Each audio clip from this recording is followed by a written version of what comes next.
Hey there folks, today I'm going to be showing you how to replace the Serpentine belt on all 2010 through 2017 Chevy Equinoxes and GMC Terrains. We have an AC Delco belt here, we got our part number here, and the dimensions. I'll put this in the description. Now there's two ways you can get to this Serpentine belt. It all depends what your preference is. I do have a video where you can go from the top. You don't need to jack the vehicle up, but you need to remove the airbox to get to it. I'll put that in the description. And this video is how to get to it from the bottom of the vehicle. You have to jack it up and get the wheel off just to gain access. So we're going to show you this way real quick. So there's this panel right here. We're going to pop off these two plastic rivets to gain access, and then we'll show you what's up.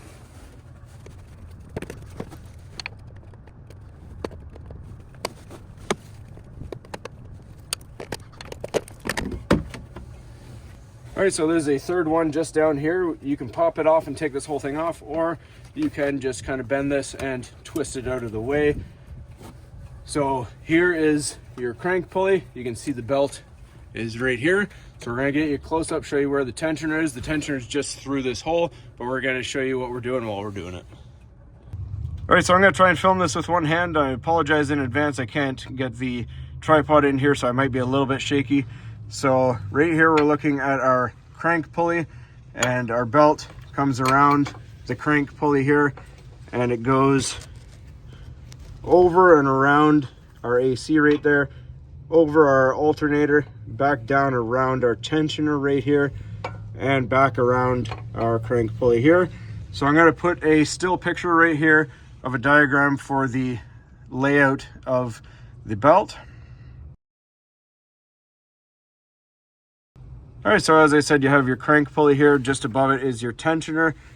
If you look right here in the middle of it, there is a 3/8 square hole that fits a 3/8 drive ratchet. So we're going to be using our flip style breaker bar. It's low profile enough to get in there. So I'm just going to position this and show you how to do it. All right, so just off the camera, I had to use two hands to try and get this 3/8 drive into the slot. Now we're in.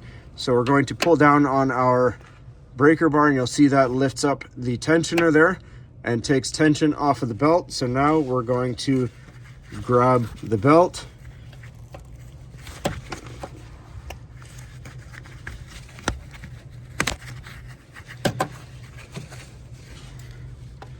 So the belt is off.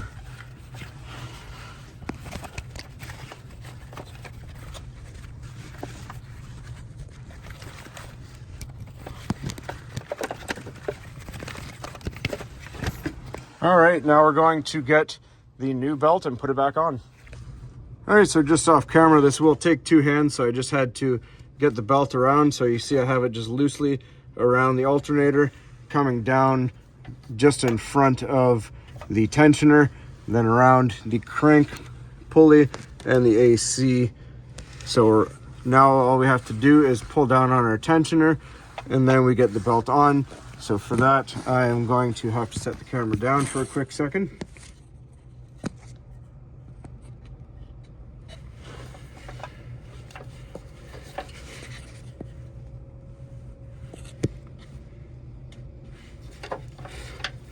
So we pull up on the tensioner and work it around.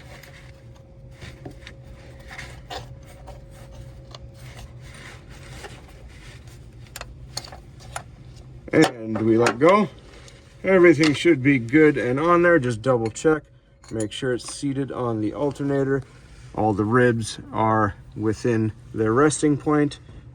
Everything looks good here. So we're going to go ahead and start it up and make sure everything runs well. All right, so just keep a little bit of distance away from the belt in case it flies off. We're just going to use our remote start to make sure everything's all good so we can watch it while it starts.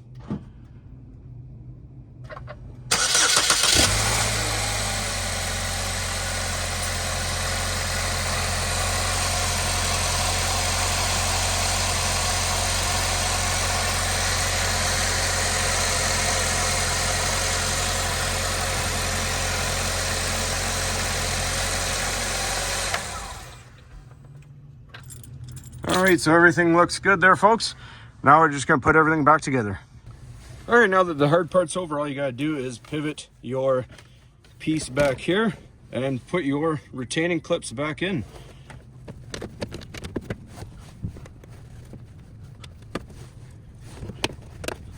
Then you just get your wheel back on, obviously, and it goes to 140 foot-pounds of torque for the lug nuts. That's all there is to it, folks. Hopefully you found this helpful. As always, please don't forget to like and subscribe.